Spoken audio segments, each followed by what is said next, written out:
이렇게 엉뚱하게 가르쳤을 거야. 그런데 여기는 기독교 정신으로 믿음으로 아이들을 가르치는 곳이기 때문에 다른 거죠. 고린도전서 9장 22절에 보면 내가 여러 사람에게 여러 모습이 된 것은 아무쪼록 몇 사람이라도 구원코자 함이니. 사도 바울이 많은 사람들을 예수 믿게 하려고 유대인에게는 유대인처럼 이방인에게는 이방인처럼 이렇게 해서 그들을 구원의 길로 이끌어내는 거죠. 아프리카 대륙 북서쪽 끝에 달린 소말리아. 여러분, 소말리아는 이슬람이 종교가 이슬람이고 그 다음에 정치 체제는 공산주의예요. 공산주의에다가 이슬람이 섞어 같이 있는 이 나라가 우리가 뉴스에서 자주 보는 해적단들이 사는 곳이 소말리아. 그 해역을 지나가는 배들을 갖다가 가서 해적질하고 우리나라 배도 그래가지고 영화로 만든 그런 적도 있고 우리나라 그 군함이 파견해가지고 그 해적들을 에게서 납포된 우리 배를 상선을 구한 그런 얘기도 있죠. 얼마나 이 소말리아에 대해서 우리는 그들에게 하나님의 복음을 심어줘야 되고 그들을 하나님의 사랑으로 변화시켜야 되는지를 한 번이 아니죠. 계속해서 우리는 생각을 해봐야 돼요. 그래서 소말리아의 사막지대에는요, 메릴린 그로브라고 하는 묘가 있고 그 묘비에 나로 말미암지 않고는 아버지께로 올 자가 없느니라. 요한복음 14장 6절 말씀을 기록해놨어요. 메릴린 그로브는 1929년에 태어나서 1962년에 33살 33년 만에 세상을 떠났어요. 순교자예요. 순교자. 33세 하면 누가 생각나냐? 예수님이 생각나요. 예수님이 이 땅에 오셔서 우리 죄를 감당하러 이 땅에 오셔서 30년 동안은 부모님 슬하에서 자라고 3년 동안 공생애라고 했죠.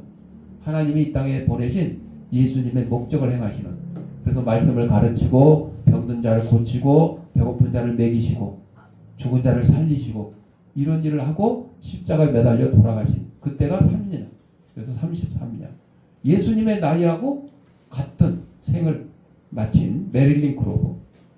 그로브는 제3대파 선교사였습니다.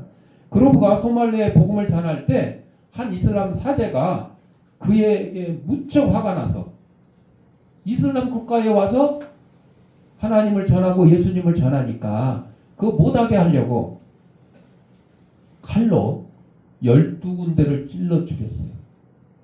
칼로 12군데 찔렸으니까 뭐 죽을 수밖에 없죠. 그로브의 부인 도로시가 밖에서 소란스러운 소리를 듣고 달려갔을 때는 이미 남편은 숨이 끊어져 가고 있었고, 이 이슬람 사제는 이번에는 그 만리로는 이 아내를 칼로 또 찔른 거예요. 이런 일이 있기 전에 도로시는요, 이 소말리아 사람들이 게으르고 폭력적이고 아무렇지도 않게 살인을 저지르는 이 소말리아 사람들을 어떻게 전도할 수 있을까?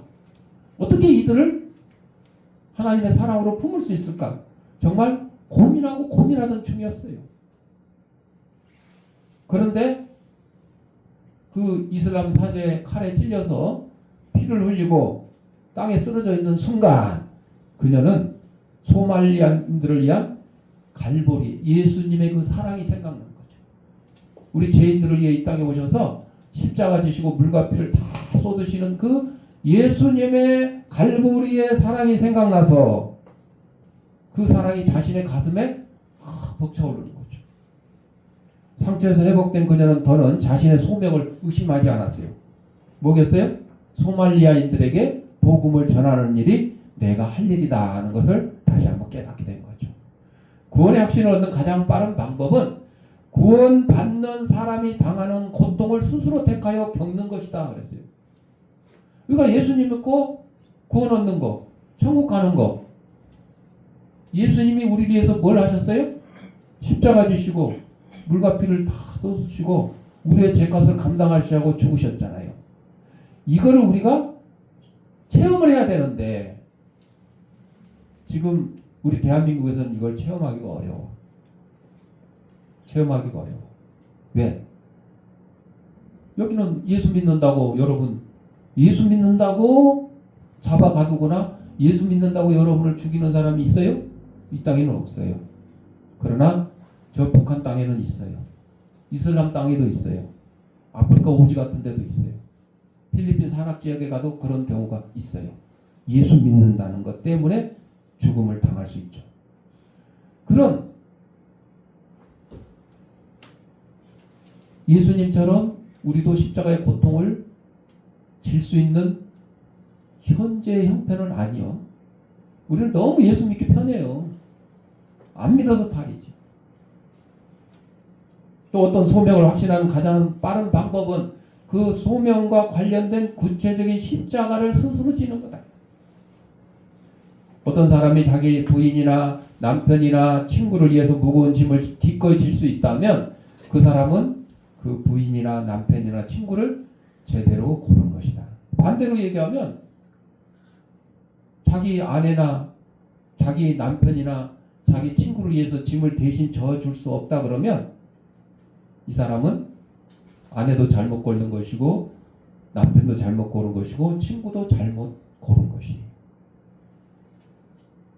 여러분 소말리아 얘기했지만 이 소말리아를 위해서 우리가 기도해야 돼요. 왜? 공산주의 국가에다가 이슬람 국가.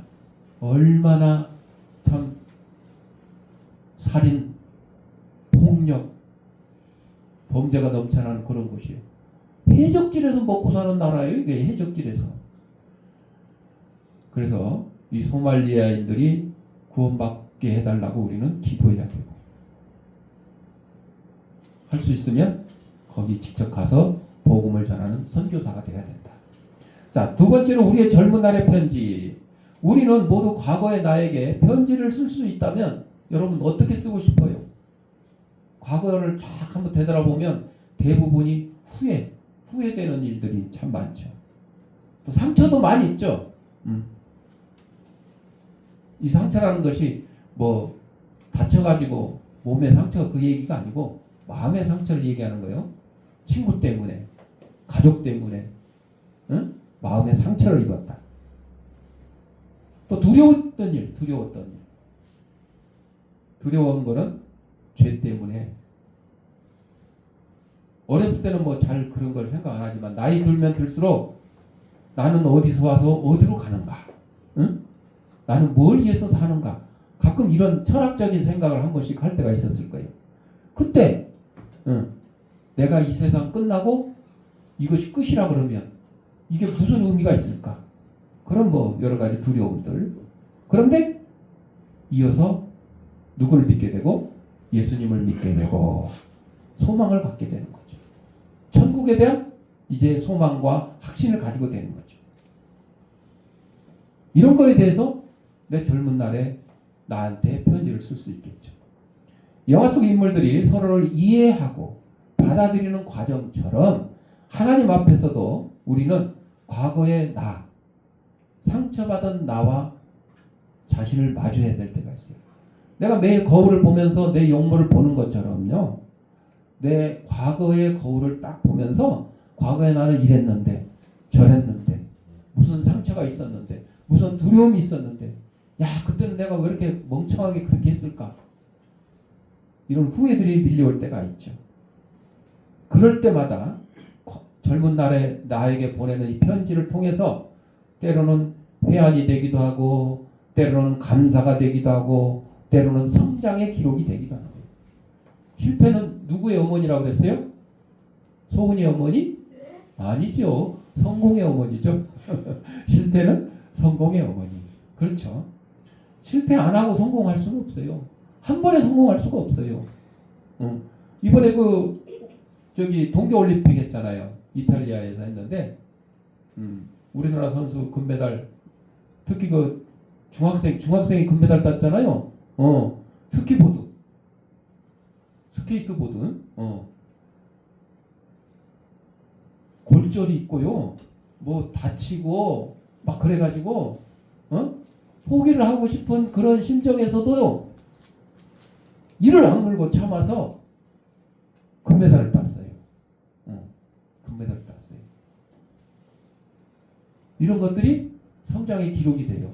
또 김길리라고 하는 스피드 스케이팅, 쇼트트랙. 거기 그 최은정인가? 고참. 고참하고 이제 같이 했잖아요. 그 고참 선수가 올림픽에서 메달 따는 걸 보고 시작한 선수가 김길리래요. 나이 차이가 한참 나죠. 근데 같이 뛰어가지고 이 젊은 어린 선수가 금메달을 2개나 땄어요. 거기서 금메달 2개. 처음에는 뉴스에서 본 것 같은데 어느 나라 선수하고 부딪혀가지고 탈락할 뻔하고 그런 일도 있었잖아요. 그런데 그런 것들을 다 극복하고 이겨내서 금메달을 2개나 땄어요. 이게 바로 성장. 한 번에 되는 건 아니에요. 올림픽에 가서 금메달을 따는 것도 그렇고 학교에서 공부하는 것도 그렇고 운전면허 시험을 보는 것도 그렇고 직장 다니는 것도 뭐든지 우리의 믿음도 마찬가지예요. 우리의 믿음이 뭐 태어나면서부터 그냥 쫙 이렇게 그냥 그래프 올라가듯이 성장하는 것 같으면 좋았겠죠. 그러나 그렇지 않아요. 때로는 떨어지기도 하고 때로는 올라가기도 하고 무슨 그래프처럼 요즘 인기 있는 주식 그래프처럼 주식이 뭐 5천을 넘었다고 전체적으로는 넘었죠. 그러나 이게 무조건 뭐 계속 올라가요? 아니요. 오늘은 올라갔다가 내일은 또 오늘 올라가니까 얼른 샀어? 그랬더니 내일 또 뚝 떨어져가지고 손해보고 손해봤더니 팔았어? 그때 또 올라가고. 그래서 어떤 사람은 올라갈 때 맞춰서 사는 사람은 돈을 버는 거고 거꾸로 내려갈 때 모르고 사는 사람은 항상 잃게 되고 전체적으로 올랐지만 우리의 신앙생활도 그래요. 항상 믿음이 충만하고 막 은혜가 충만하고 그러면 좋은데 그렇지 않아요. 오늘 하루는 막 절망하고 아유 하나님이 과연 계실까? 하나님이 계시면 나에게 이런 고통과 고민을 주실까? 이럴 때 있죠. 그 과정을 통해서 우리의 믿음이 성장하는 겁니다. 그래서 9장 27절에 한 번 죽는 것은 사람에게 정해진 것이다 그랬어요. 우리 인간은 반드시 죽게 돼 있어요. 왜? 하나님께서 우리를 창조하실 때 흙으로 창조하셨고 흙에서 왔으니 흙으로 돌아간다 말씀하셨죠. 죄 때문에 그렇게 된 거지만 사형 선고를 받은 일본 전범 14명이 회개를 했어요. 일본이 한국도 침략하고 중국도 침략하고 동남아시아 침략하고 심지어는 태평양 침략하고 미국과 태평양 전쟁도 일으켰잖아요. 그리고 이제 원자폭탄 떨어지고 이제 항복해고 이제 거기 전쟁 범죄자들을 막 이제 재판하는데 14명이 많은 전범 중에 14명이 회개했어요. 그 중에 한 사람 니시자와는 마지막 편지를 이렇게 씁니다. 나는 구원을 얻으리라는 믿음으로 하루하루 감사하며 살고 있습니다. 하나님의 자비로 구원을 입어 주 안에서 살다가 죽는 것은 오히려 잃는 게 아니라 참 생명을 얻는 것이죠. 자기가 전쟁 범죄자로 이제 재판을 받아가지고 감옥에 갇혀 있었는데 전쟁할 때만 해도 막 전쟁 영웅으로 막 신나게 가서 전쟁터 가서 막 적군들 무리치고 심지어 민간인도 죽이고 막 이런 일을 하면서 막 활개치고 살았었잖아요. 그것이 다 이제 보니까 헛것이었어요. 오히려 지금 감옥 안에서 벌 받고 있는 것이 훨씬 더 자유롭다. 왜? 하나님을 알게 됐으니까. 예수님을 믿게 됐으니까. 그 얘기를 하는 거죠. 임종을 맞은 어떤 무신론자가 이렇게 얘기합니다. 내 삶의 모든 즐거움을 망쳐놓는 것이 딱 하나 있으니 그것은 성경이 진리일지 모른다는 두려움이다. 여러분 예수 안 믿는 사람들이 우리가 뭐 예수 친구가 됐든 이웃 사람이 됐든 예수 믿어라 예수 믿고 천국 가자 하면 알았어 그러고 와요? 아니죠. 나 지금 바빠. 나 지금 먹고 살기 바빠. 나 하는 일이 바빠. 그리고 나는 지금 미래 내 죽음 후에 사후에 대한 어떤 계획이나 희망이나 소망이나 이런 거 없어. 난 지금 현재 열심히 살아갈 뿐이야. 이 금요일 날 우리 이제 반찬 그 복지위원들이 만들고 이제 배달 끝나고 나 배달 끝나고 집에 가는 길에 도깨비 시장 그 노인들 앉아 있는 의자 있잖아 광장 가운데 거기 4명인가 앉아 있어. 어쩐 일이냐니까 우스갯말로 목사님 오는 거 지키고 있었대. 목사님 따라가서 집에 가서 차 한잔 얻어 먹으려고. 그러면서 거기서 이제 얘기 나온 게 이분들 이제 교회에 다니지 않는 분들이. 그러니까 이제 그 미래에 대한 얘기가 거기서 나왔어요. 목사님, 우리도 어떻게 하면 천국에 갈 수 있냐고, 나는 어떻게 하면 천국에 갈 수 있냐고 묻더라고 한 사람이. 그 간단하죠. 예수 믿고 천국 가는 거예요. 예수 믿고. 그러면서 이제 다른 종교를 가진 사람이 이제 그쪽에서 얘기하는 뭐 극락이라든지 뭐 이런 거 얘기를 하죠. 그래서 이제 제가 그걸 뭐 구원이다 아니다 거기서 얘기할 필요 없어요. 괜히 다툼 나니까. 그쪽은 그쪽대로 있다고 하겠죠. 그러나 우리는 예수 믿고 천국. 그 얘기만 했어요. 예수 안 믿는 사람들이 막상 죽을 때, 살아있을 때는요, 뭐 누가 전도해도 콧방귀 끼고 모른 척하고 이랬다가 막상 죽을 때 되면 그때 이제 두려움이 몰려오는 거예요. 죽어서 이대로 끝 했으면 그나마 다행이야. 근데 끝이에요? 아니에요. 새로운 세상이 열려요. 예수를 믿는 자는 영생의 세상이 열려요. 예수를 믿지 않는 자는 영벌, 지옥의 세상이 열리는 거예요. 그게 두려운 거예요. 그래서 예수 안 믿고 죽는 사람들은 대부분이 얼굴도 경직돼 있고 이를 앙당 물고 막 주먹을 꽉 쥐고 이렇게 죽어요. 그거를 염하는 사람들이 다 알아요. 예수 믿고 돌아가시는 분들은 어때요? 스데반 집사가 돌에 맞아 죽으면서도 그 얼굴이 누구의 얼굴과 같이? 천사의 얼굴과 같이. 스데반 집사가 돌에 맞아 죽을 때 뭐가 보였어요? 천국이 열리고 사닥다리가 쫙 있고 천사들이 오르락 내리락하는 거 보이는 거예요. 예수 믿고 돌아가시는 분은 천국의 문이 열리는 게 보이는 거예요.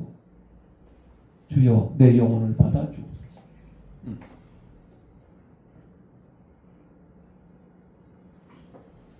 죽음은 영원한 수면이라는 것을 확실히 알 수만 있다면 나는 행복할 것이다. 그러나 성경이 진리라면 나는 영원토록 멸망할 것이다.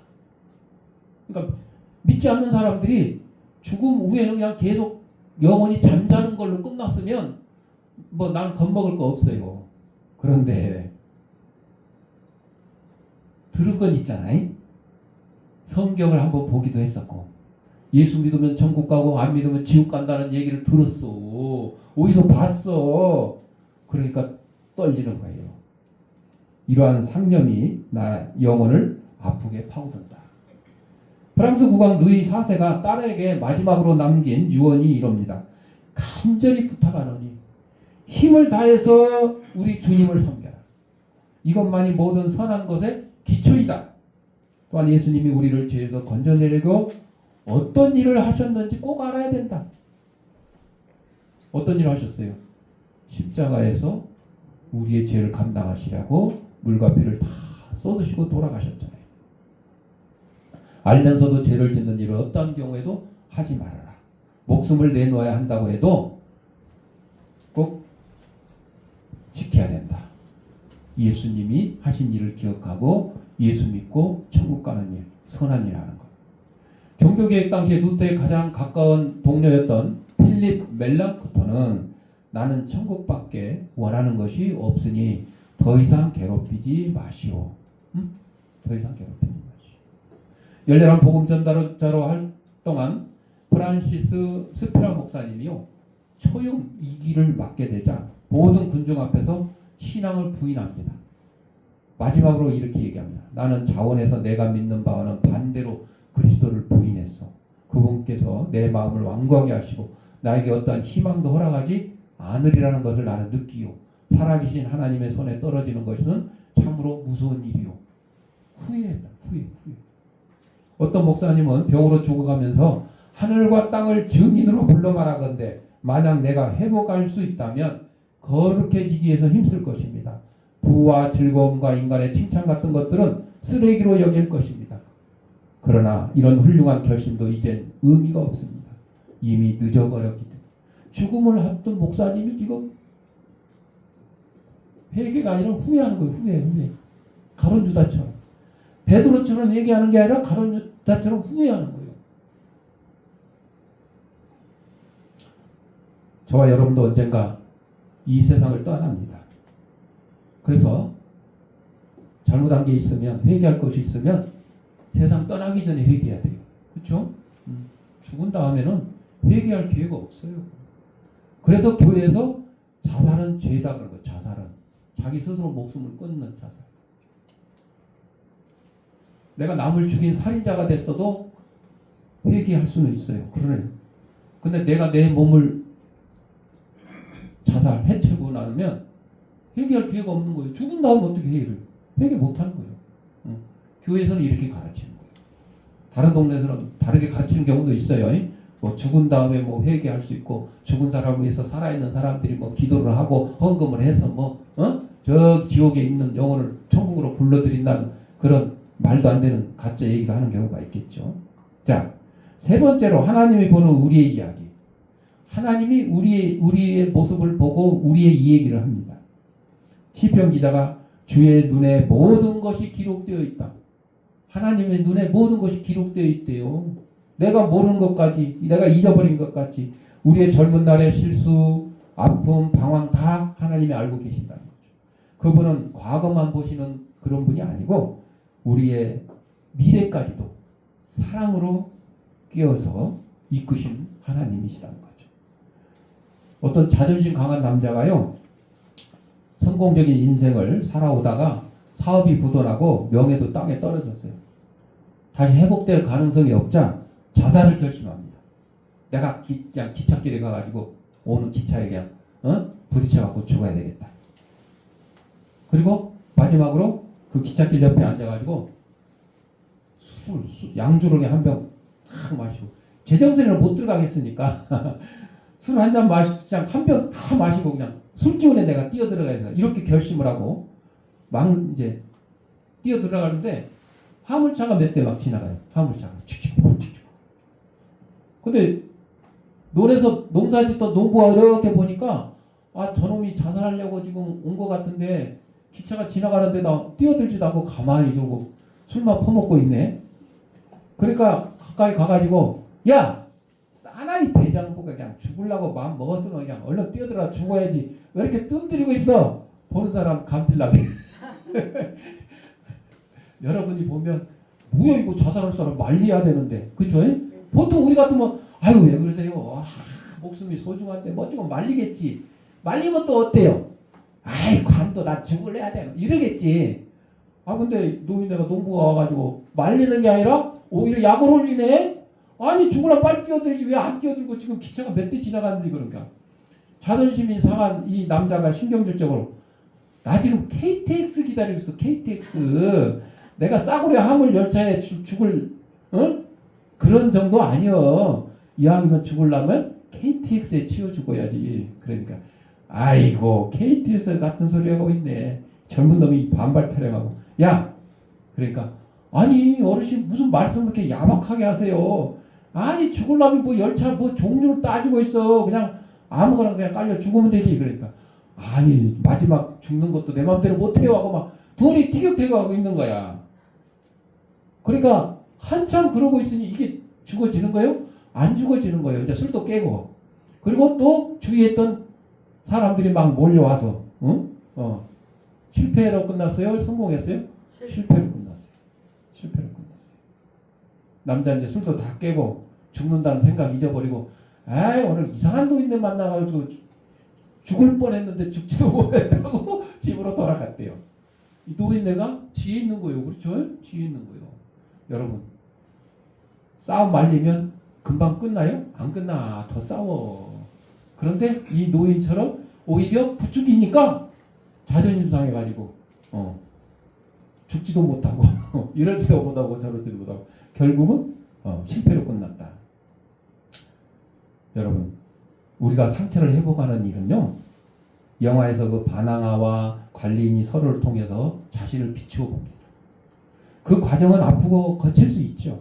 서로의 진짜 모습을 인정해야만 가능한 일이죠. 우리도 마찬가지입니다. 과거에 나를 숨기거나 피해서는 안 되는 거죠. 오히려 하나님 앞에 솔직히 나아가며 이렇게 고백해야 돼요.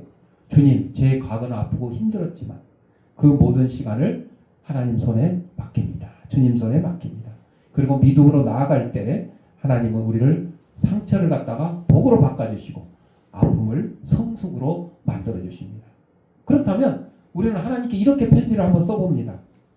주님, 제가 젊은 날 상처로 인해서 방황했을 때도 또 주님은 항상 저와 함께 계셨음을 믿습니다. 이제는 그 모든 시간을 주님께 맡기고 하나님이 주시는, 주님이 주시는 새로운 삶을 향해 열심히 나아가겠습니다. 이렇게 하나님께 편지 쓸 수 있는 저와 여러분이 되시기를 바랍니다. 기도하겠습니다.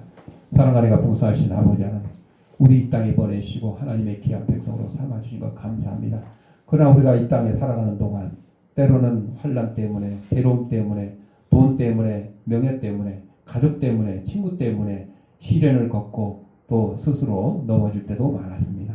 이러한 가정 속에서도 하나님 우리를 버리지 않고 보호해 주시고 인도해 주신다는 사실, 또 우리를 천국으로 인도하게 끝까지 붙들어 주신다는 그 사실을 깨닫고 주님만 믿고 따라가는 데 부족함이 없는 저희의 삶이 될 수 있도록 인도하여 주옵소서. 예수님의 이름으로 기도드립니다. 아멘. 봉헌하도록 하겠습니다.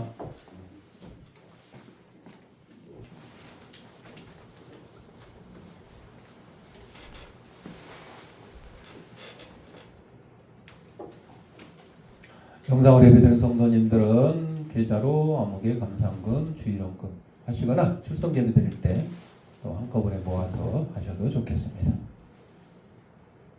기도하겠습니다. 하나님 아버지 감사합니다. 하나님께서 우리에게 허락하신 물질 가운데 하나님의 것을 구별하여 하나님께 드립니다. 사랑하는 성도들 손길에 물질의 풍성함과 영혼간의 강건함을 더하게 하시고 천국에 이르도록 주님만 붙들고 살아가는 부족함이 없는 저희들의 삶이 될 수 있도록 인도하여 주옵소서.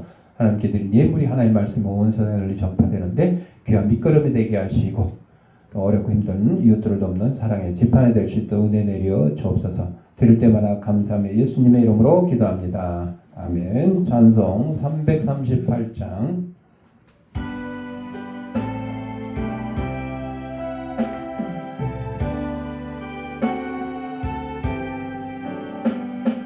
내 주를 가까이 하게 함은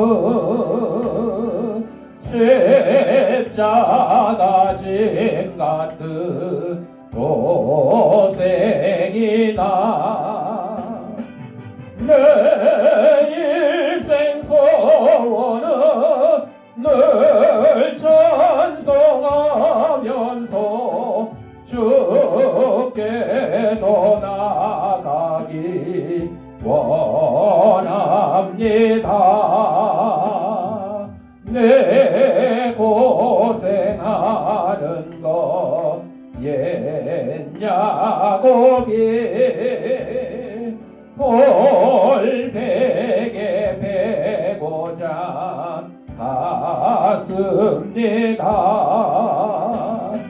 꿈에도 소원이 늘 찬송하면서 주께 더 나아가기 원합니다.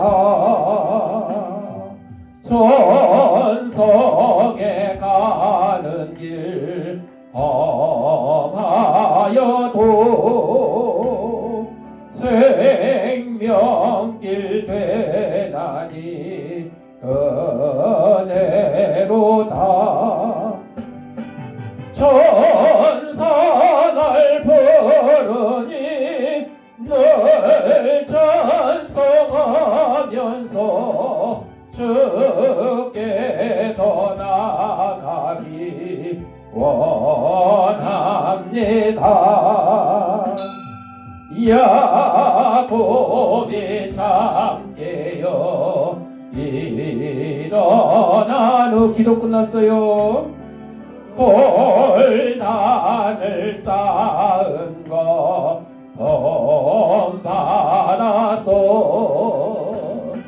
숨쉴 때 되도록 늘 찬송하면서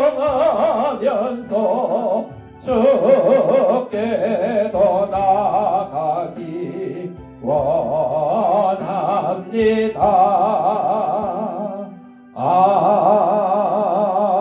아멘. 교회 소식입니다.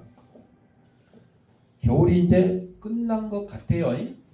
어제 서울이 18.5도, 저쪽 어디는 뭐 21도가 넘었다고 그러세요. 그런데 이제 또 꽃샘 추위가 있으니까 조심해야 돼요. 추울 때는 추우면서도 조심해야 되지만, 더우면 더우면서 조심해야 되지만, 또 환절기 온도가 갑자기 추웠다 더웠다 막 이러면 우리 신체가 적응하는데 시간이 걸려요. 이럴 때 더 조심해야 돼. 이럴 때 감기도 조심해야 되고, 날이 따뜻해지면 또 뭐 미세먼지, 초미세먼지 이런 것 때문에 조심해. 아침에 이제 집에서 교회 오면서 바람이 엄청 많이 불더라고요. 그래서 입구에 우리 아동센터 이거 광고 저기도 내가 띄워놨는데 한쪽도 빠져가지고. 그때 제가 무슨 생각이 들었냐면, 날이 따뜻해지면서 미세먼지, 초미세먼지가 오고 조금 더 있으면 봄이 오면 황사가 또 중국에서 오고 그러잖아요. 근데 바람이 이렇게 부는 것은 하나님이 지금 미세먼지 청소하시는 중이구나. 이런 생각이 들어요. 맞잖아요. 바다에 풍랑이 막 일잖아요. 그러면 배는 위험하지만 이거 하나님이 뭐 하는 중이야? 바다를 지금 청소하는 중이야. 위에 바닷물, 밑에 바닷물을 막 뒤집어서 청소하는 거야.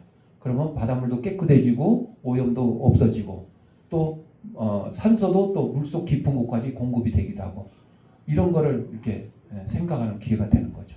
하여튼 환절기에 여러분들 건강 잘 챙기셔서 너무 날이 따뜻해졌다고 갑자기 그냥 옷을 확 벗으면 안 돼요. 조금씩 서서히 그렇게 해서 몸이 적응을 할 수 있도록 그런 거 피해주죠.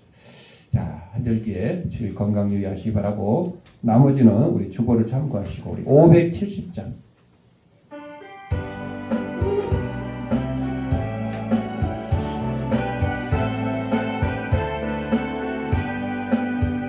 주는 나를 기르시는 목자요, 나는 주님의 귀한 어린 양.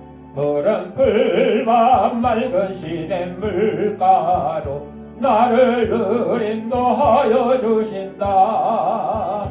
주는 나의 전목자, 나는 그의 어린 양. 저를 따라 꼴을 먹여주시니 내게 부족함 전혀 없어라. 예쁜 새들 노래하는 아침과 노을 뵙기는 고나오네. 음성이 나를 언제나 불러주신다. 저는 나의 전목자, 나는 그의 어린 양. 저를 따라 꼴을 먹여주시니 내게 부족함 전혀 없어라. 못된 짐승 나를 해치 못하고 거친 비바람 상치 못하리. 나의 주님 강한 손을 펼치사 나를 주야로 지켜주신다. 주는 나의 전목자, 나는 그의 어린 양. 저를 따라 꼴을 먹여주시니 내게 부족함 전혀 없어라. 아멘. 아픈 데 있는 사람 아픈 데 자기 손을 대시고 아픈 데 없는 사람 머리에 손을 대시고 따라합시다. 나는 하나님의 초강력한 능력을 가진 치유 사역자다.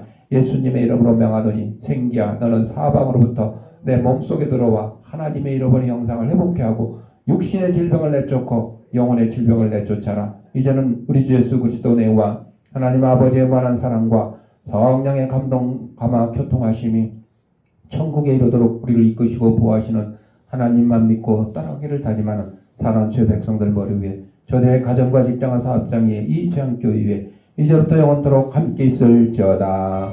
아멘.